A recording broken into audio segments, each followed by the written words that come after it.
Assalamu alaikum wa rahmatullahi wa barakatuh, my dear friends. Allah bless you all. Okay, Alhamdulillah. Let's have a look at some of your questions. Al-Fatiha. Bismillahir Rahmanir Rahim. Alhamdulillahi Rabbil Alameen Ar-Rahmanir Rahim.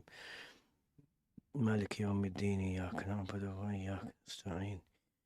اهدنا الصراط المستقيم صراط الذين أنعمت عليهم غير المغضوب عليهم ولا الضالين آمين. بسم الله الرحمن الرحيم. الحمد لله رب العالمين. اللهم صل على سيدنا محمد صلاة تفرحه وتسعده ترضيه واجزه بها عنا ما هو أهله يا أرحم الراحمين. اللهم زدنا ولا تنقصنا وأكرمنا ولا تهنا وأعطنا ولا تحرمنا وآثرنا ولا تؤثر علينا وأرضنا وارض عنا يا كريم. Okay, so please excuse my croaky voice, and I'll see what I can get through, though speaking for extended periods of time has been a bit difficult over the last couple of days, and I've just finished recording tafsir class. We have actually, if you don't follow our tafsir, I really do urge you, you should, even if you listen to it at double speed, it's it's a huge blessing to have this journey through the Quran, this analysis of the Quran. I don't go into too much detail and depth, but there's enough to get a clear idea of what the Quran is saying, of the guidance and the benefits of the teachings of our Lord. And so yesterday we started Surah Taha, and so we did the first 10 verses. And today I've just done verses 11 to 21, and see what you can do, and you'll benefit inshallah in this life and the next. Okay, so let's have a first look at the first question. If I painted the Kaaba using another artwork as a reference but changed the angle and design, would sharing it online count as copyright infringement? In all honesty, this is a question you should direct to a lawyer. I don't think a faqih is going to be very helpful to you here in the situation. Generally, if you change it enough where it's your design, so yeah, the angle, and because changing something from the angle, its angle would entail reimagining it. So that would seem to suggest that there is some originality in there. So yeah, I don't think it would be an infringement, but don't take my word for it, especially seeing as A, I have no idea about copyright laws beyond what I just said, and B, copyright laws change from country to country, so just bear that in mind. But I don't think there'd be any sin involved in that. Okay, right. Next. In my Maghrib prayer, after the second rak'ah, I couldn't remember if I recited the Tashahhud. Do I need to repeat the prayer? If it's the very first time it's ever happened, yes, repeat the prayer. If obviously you won't be in the prayer now, but if it's happened in the past and you're not sure, then during the prayer, if the doubt comes up, then you build on certainty. So if you're not sure, if you stood up already for the third, then and you're not sure, then you just do the sajda to sahu, right? Building on certainty, that's for when you forget the number of rak'ahs. So yeah, here in this situation, if you weren't sure, you do the sujood sahu. If the time was expired, it's preferable that you repeat the prayer, but you don't have to. There are two positions in the Hanafi school, and so if the time remains, repeat the prayer. But if the time is expired, you don't have a backlog of make-up prayers or whatever, and then yeah, you make it up. Otherwise, you don't have to. You don't have to, and that's the way forward. Yeah. I once lied to my family about many things. Should I now tell them the truth if it could harm the relationship or my mother's health? Um, I love how broad these questions are. Um, Allahu A'lam. So, if it's something that's going to cause them harm, and you already said it, they believe it to be one way, and if it's going to cause a lot of distress and harm, then no, don't go and tell them, especially if it's not a topic that's discussed. Um, if it's not a topic that comes up daily, don't go and volunteer the information. Sometimes people get a pang of guilt afterwards, and guilt is good. Guilt is healthy. Guilt can make a person repent, and guilt can prevent a person from repeating an action. But if it's going to ruin relationships, then it is permissible in certain situations to lie to mend a relationship. And here, if it's going to prevent that relationship from souring or going downhill, then yeah. If it's something where you've got to actively keep lying and making up new lies, then that's something you should consider. And because repeatedly lying is not going to do you any favors, it's not going to be good for you at all. إن الكذب يهدي إلى الفجور وإن الفجور يهدي إلى النار. Lying leads to all forms of other wrongdoing. Someone who habitually lies, they find it easy to start committing this sin and that sin, because it's a gateway, like they say, gateway drugs. It's a gateway sin, and so you don't want to do it. But then once again, consider your situation, and if you can do it without, causing harm or, exacerbating harm, then just tell the truth. Allah knows best. Allah knows best. Allah.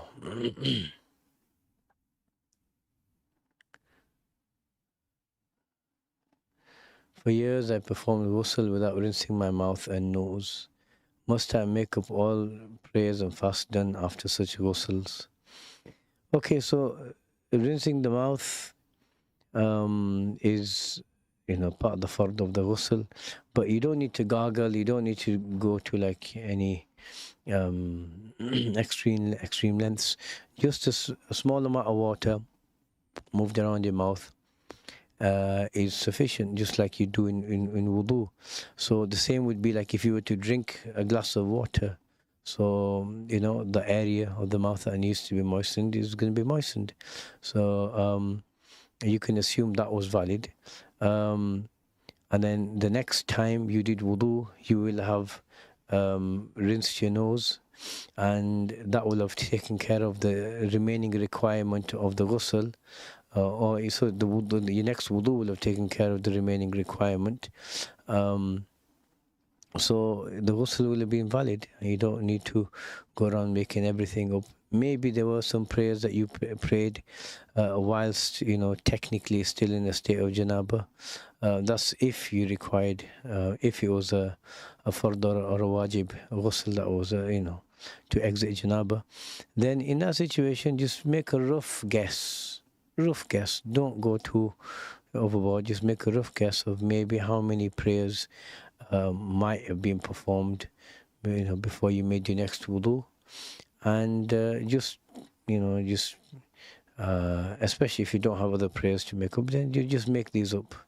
But if you don't know for certain, then technically, until you know for certainty, you don't have to make anything up. So just have a rough guess. And instead of, praying nafil prayers or tahajjud or salatul duha or something like that for a few weeks, just do these. And the rest should be fine. So technically, no, you don't have to go around making up many years of prayers. You should be fine, inshallah ta'ala. Okay. I bought a flight ticket years ago using a credit card I later lost access to. How can I repay the debt now, and can I give its value in charity? No, don't give its value in charity. Just contact the card company. You should remember which company it was, and just say, look, I had access to an account or a card, and I've lost that or whatever. And it just occurred to me. I just remembered, or whatever the truth is, just tell them. And they may have, I mean, I assume that, after you didn't pay for a while, they'll have given it to the debt collectors. So maybe someone got a knock on their door somewhere. So Allah knows best, but you should, in our times, it's not hard to find a company that you had an account with, either online or somehow. So get in touch with them and say, look, I owe you some money, and pay it off. You don't want it turning up on the Day of Judgment. And here, you can't give it to charity because the money is owed to an individual.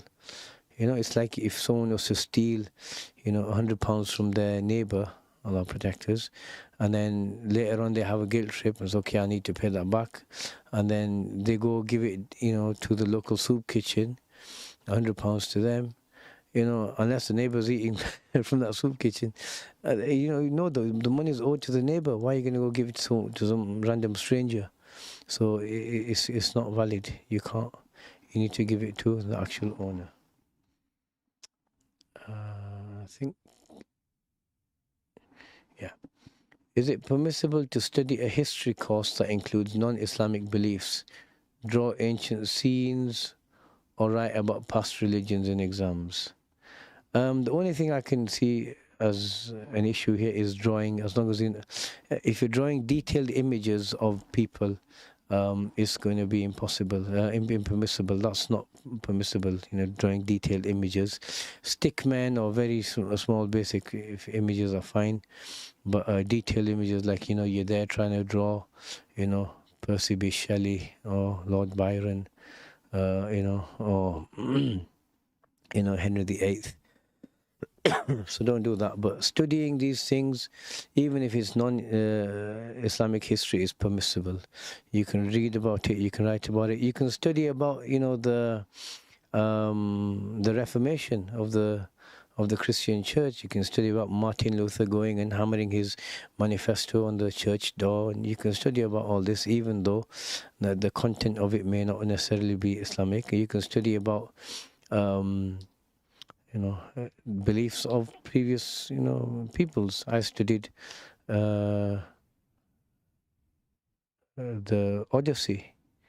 I studied the Iliad a few years ago, by Homer, and obviously there's a depiction of the Greek quote-unquote gods in that, and in it you can actually see how they can't be gods. They're all petty, and they're arguing with each other and all this sort of stuff. But yeah, it is permissible if there's a purpose to it, and an education or a career or something like that.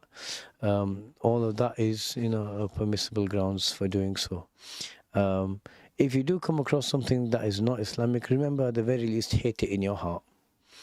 And if there is any sort of doubt that creeps into your mind, then have the wherewithal and the humility, go and speak to a scholar and get the issue cleared.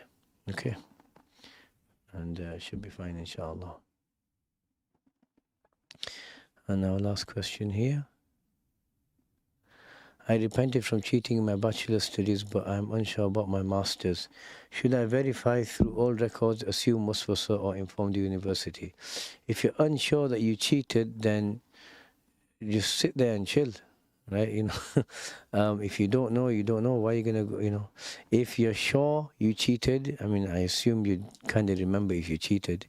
If you took someone else's notes or you did something like that, you hacked the system and gave yourself higher grades or whatever.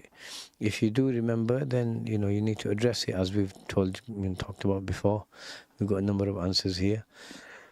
But if you haven't, you don't need to go hire a private investigator to go and find out for you. If you're not sure, leave it.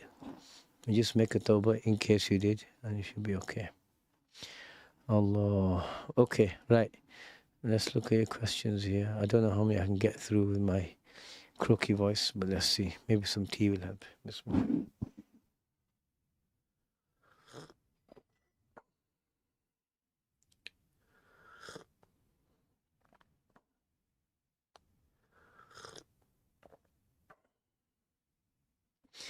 If a father who would like to visit his son who is currently under the custody of his ex-wife, and in a house there are images on the walls of living beings and he prays there, Should he pray anyway and ignore the images? He should try and ask them, is there any place for me to pray, where there are images? And most people, should have a space in the house where there are images. And just request that they take the images down. If it's just a photograph or something of someone. If it's an image, if it's like a poster, like a kid's poster, like Paw Patrol or something like that, whatever it is, kids stuff, something that's not honored, fair enough. But ideally, if it's on the floor, not a problem. But if it's just lying around, it's not honored. It's like a kid's stuff, Garfield or whatever. Fair enough. But just ask them, can they provide you with a space where there aren't any images? Can my non-Muslim friend be allowed to touch my mushaf? I mean, to be honest with you, any non-Muslim nowadays can, they can just purchase one off Amazon or whatever. But technically, avoid giving him one with the Arabic. You can get translations with just the English.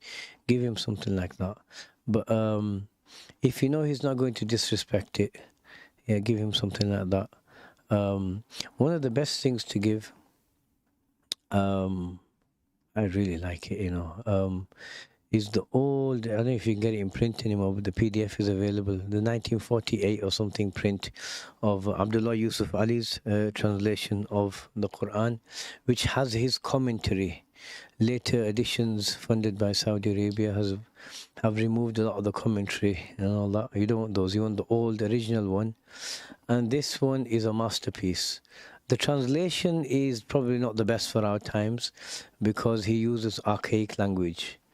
I think the one that I recommend, without any reservation, is the one that we use in our tafsir, the Clear Quran by Dr. Mustafa Al-Khattab.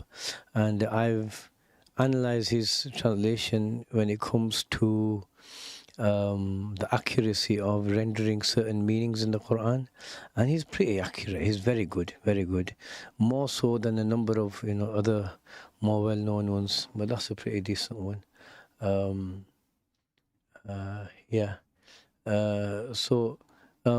Recommending that Yusuf Ali's. Why? Because he's got a beautiful long running poem throughout his own work. But he's also got a really beautiful commentary. I remember a long time ago I was speaking to an atheist and someone just gave him a copy of the Quran, a translation, and he got to as far as Surah An-Nisa, and because the translation on its own, there's a lot missing. Even for Muslims, there's a lot missing. You need a tafsir, you need an explanation. And he struggled with it. And I said, look, leave that chapter. Go to chapter 36, Surah Yasin. Read that with the commentary. And it moved him profoundly. It moved him. And so 2 surahs, if you want to recommend someone, Surah Teen, wa Teeni wa Zaytoon, and Surah Yasin, a long and a short one. Giving him that, and even, if that has some Arabic in it, I think the overall benefit might be to give him it. And Allah knows best. Okay. I have a leakage problem. You need a plumber.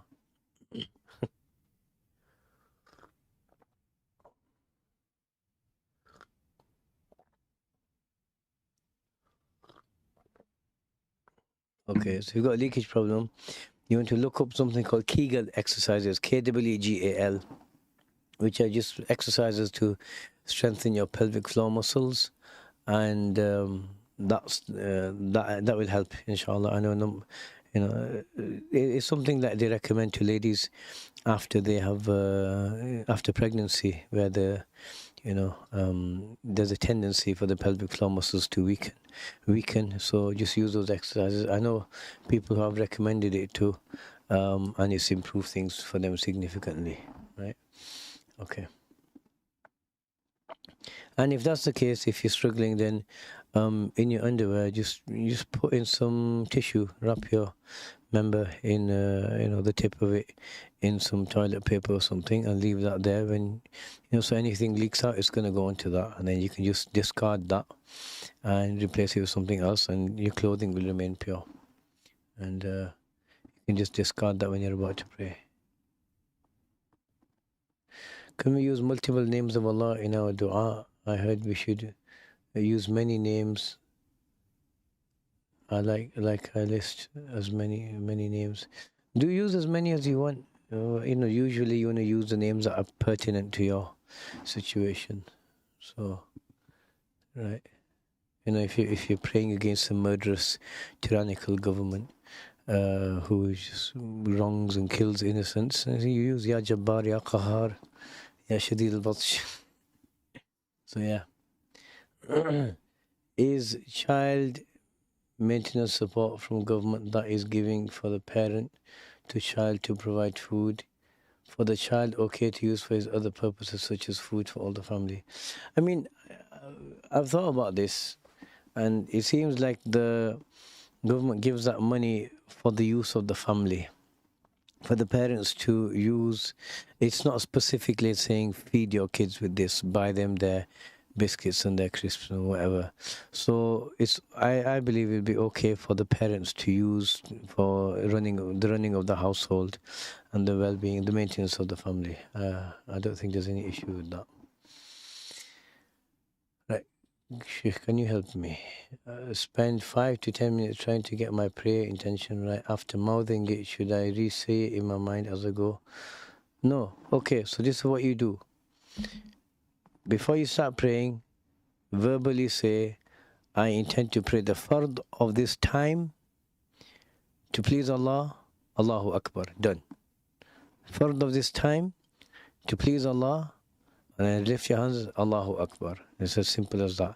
If you're praying Salat al-Jumu'ah, then instead of saying the fard of this time, you say, I intend to pray Salat al-Jumu'ah to please Allah, Allahu Akbar. And just say it. If there's people around, say it an amount, an audio decibel level that you can hear. I intend to pray, the fard of this time, please Allah, Allahu Akbar, done. That's all you need to do. So forget 5 minutes and 10 minutes. This should be, this is the easiest way. You don't need to focus. You don't need to do this. You don't need to do that. Just say it verbally. This is what I'm doing, and move on. Ruling on about eating what harms. What exactly harm is meant? For example, if someone eats something and you can harm them, not the teeth, is it haram? This, I think there's a lot of nuance involved in this scenario. Like, what is harmful? So, for example, is it haram for a diabetic to eat rice or white flour or sugar? And, I think, normally they'll say something that's harmful, then it's going to be sinful to eat it, whatever. But I think there's a number of other factors to consider that may not be in the fiqh books. One issue is mental health. Sometimes people are just in so much stress or whatever that just to deal with the situation, they may need some comfort food, even though it's actually bad for them. Generally, foods are not going to damage you or harm you on the single incident, right? Usually, it's a long-term thing. Even with teeth, it's one incident won't do it. It's just a prolonged thing. So just bear those in mind, and if your health is at that point where even that single incident is going to be harmful, then yes, avoid it. Right? Or do your best to avoid it or minimize it. And Allah knows best. I teach students don't do anything to earn money. I'm a girl. 12 days a month, 3 days a week. After 12 days, I got paid. But right now, I'm teaching a student who...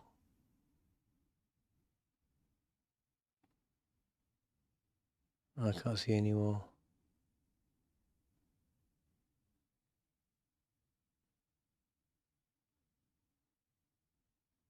I don't know. Okay. By drinking water after brushing teeth, I just answered that, don't worry. What benefit would you say you got from reading things like the Iliad from Homer? Interesting. Understanding of Western culture. And so I studied these things with the intention to improve my English and these sorts of things, but understanding Western culture so I can call people to Allah subhanahu wa ta'ala better.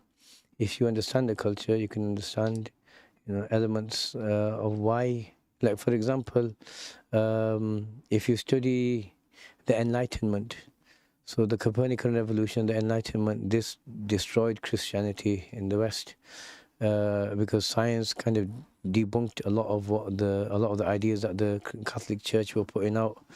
But it didn't happen with Islam. Islam has a rich history of scientific study and endeavor, and so you understand the foundations of a society. You understand the means of accessing what's in people's collective minds and psyche. Even references to these sorts of things can bring depth and nuance to one's engagement with Muslims and non-Muslims. So that's why I did it. So yeah. I heard that some sunnahs like eating with the fingers, wearing a turban, were tied to the culture, the era of the Prophet, therefore not as important as acts of direct worship like the sunnah prayers. Yeah, so if you do these with the intention of following the Prophet, you will definitely be rewarded. Like having hair up to your ears or your shoulders, wearing a jubbah or something like this, covering your head. If you do it with that intention, you're definitely going to be rewarded. So these are known in the Hanafi school as sunan az-zawaid. But the main sunnahs that we have, the sunan al-huda, are those related to acts of worship, and we'll say akhlaq as well. So it's better to speak kindly to people than to have a miswak in your pocket that you're going to use. So Allah knows best. The way it was implied that following these cultural sunnahs isn't important and that leaving them isn't a problem. If someone doesn't do them, are they blameworthy? No. Right? They're not blameworthy. If someone wants to wear, say, Western clothing, right, jeans and a shirt, are they sinful for that? No. Are you going to criticize their religiousness or their connection to Allah subhanahu wa ta'ala? Absolutely not. But someone who does it is with the intention of following the Prophet is that much closer, and they get the reward for it. But it depends on the heart of the person as well. So you can have a person who doesn't do any of this, but has a heart thriving with love of Allah and His Messenger, and for him, just remembering Allah will bring more reward than for someone else having a fistful beard and hair down to his shoulders. And even though that's a great act, they're both great acts. So do you have to do it? No. Is it something that's blameworthy if you don't do? No. And should you go around criticizing someone who doesn't do it? No. But someone who does it, absolutely, they're doing something great. They're doing something that is, connecting to the way of the Prophet sallallahu alaihi wasallam. That is never insignificant. Never. Okay. If a lady's breast change after breastfeeding, a lot of breastfeeding, can she get breast implants? They get an operation where her body fat is transferred? No, because it's going to be like a cosmetic change for cosmetic reasons. No. Age gracefully, like you can dye your hair, this and the other, like, as people do, but, a lot of the things about, with the Western media and all these celebrities and all this stuff, and you'll see very few people age naturally. They'll go and they'll get, one thing or the other done, and just age gracefully. There's a beauty in that, right? There's a beauty in that. If this has happened, and yeah, it can affect, confidence and this sorts of things, but at the end of the day, Allah subhanahu wa ta'ala has also placed a prohibition on these things, and this is one of the things that shaitan does. It makes people want to go, like you see all these, you see people, get the Botox done in their lips, so their lips are like out there like a, and these sorts of things, to enhance their appearance, and don't do it. Allah. Can someone take medicine that can give side effects like medicine for OCD? The first medicine think it gave high level stress and change to another. Yeah, you can, as long as you're happy with dealing with the side effects. Allah, I don't know if you remember, but I'm the one with the procrastination issue who you advised to get EFT therapy. However, now I don't have a way to get there.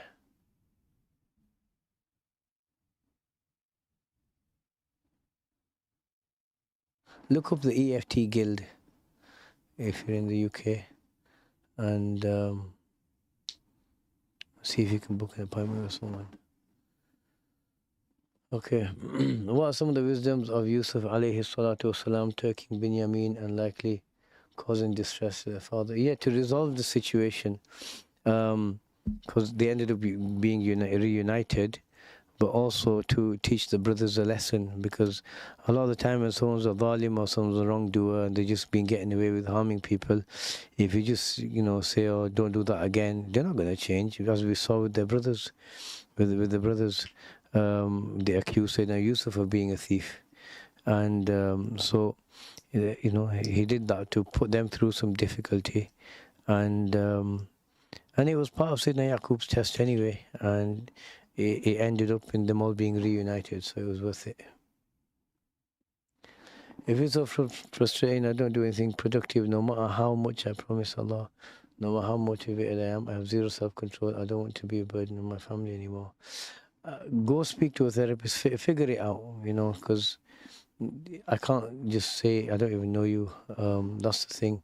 Usually, you need to look at the underlying factors of why something's like this. So you need someone to help you figure that out and address the root cause. If someone was in the car with someone who smokes, does that break the fast? If you can, if you're in that car, if you can't avoid it, that's one thing, but there's no need to be in a car with someone who's smoking. So if you breathe that in, then it's going to break your fast. If you didn't do it because of embarrassment, no, you just say, look, can you not smoke in here? Can you let me out? Sometimes I make sounds in the prayer, but not sure if they invalidate. Since they don't resemble, let us stop making the sounds in the prayer then. Right, stop. When to recite Thana when joining late in the silent prayer. If the Imam has started, so if you join straight away with the Imam, recite the Thana. If you like anything after, say, 5 or 10 seconds later, just don't do it, because he'll be reciting. Can I wait to tell the Imam that did the mistake in the prayer to repeat? Or can someone write to them in 20 at night? Go tell them after the prayer. I've seen some different rulings on this. Should we make the first and second cycles of non-Fajr Fard prayers of similar length, or make the first cycle longer? You make it, so in the Hanafi school, generally you want it balanced, but the first should be slightly longer. Some of the ulama, I believe it was Imam Abu Yusuf, said that the first is longer anyway, because you say the Thana and the Ta'awudh and the Basmala. So keep the other two equal in length, but slightly longer for the first is fine. Alaikum assalam wa rahmatullahi wa barakatuh. No matter if they're unavoidable, no matter how hard I try. I don't know, man. Try and make some. Try and figure it out. So get someone to listen. If it's like or ouch. Try and figure it out. I don't know. Okay, right. Allah bless you all. I'm going to give my throat a bit of rest, and we'll stop here and continue on Sunday, inshallah. Okay. Assalamu alaikum wa rahmatullah.